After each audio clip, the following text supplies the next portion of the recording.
Today I shared table fellowship with a friend of mine, Steve, from the assisted living facility where I volunteer. I first met Steve a couple years ago when he first attended our church, but after a couple months of faithful attendance, he abruptly stopped coming. This isn't unusual with the folks over there. I'd occasionally see him around the ALF and we would chat, but he pretty much kept to himself. We've recently reconnected because he's developed a medical condition and I'm helping him get to and from some of his doctor's appointments. Steve has some fairly significant mental health issues, among them bipolar disease and anxiety. And as we chatted at Panera, he shared with me how he came to the ALF. He said that he'd been admitted to a local behavioral health facility. In Florida, you can be involuntarily committed for a brief time if law enforcement or your family determine that you're a physical risk to yourself or someone else. Anyway, while he was there at the rehabilitation facility, he came to realize that he couldn't live safely on his own any longer. He shared that he had deeded his house and his truck to his children and given away almost all of his possessions when he moved to the ALF. It was a heartbreaking story of someone who gave up his independence for his own good.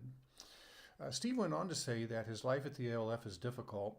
The facility is, in his words, a dump, and it really is.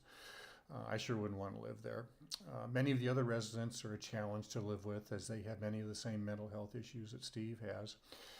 But one of the things that he treasures is the relationship that he's developed with some people at our church.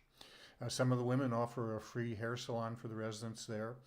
We hold a monthly worship and communion service at the facility, and one of our members brings a weekly Bible study to the residents there. Some of us just stop by to visit and chat with the folks. He said that he was most appreciative that we would just come over and visit, talk and joke around, treat him like not someone with a disability, but like any other person. As our breakfast today came to an end, Steve thanked me profusely for our time together. He truly cherished the opportunity for some one-on-one fellowship. For me personally, it didn't cost that much, a couple hours of my time and about $12 in cash. But to Steve, it was like he had found the hidden pearl, as described in Matthew 23, or Matthew 13, a treasure beyond measure.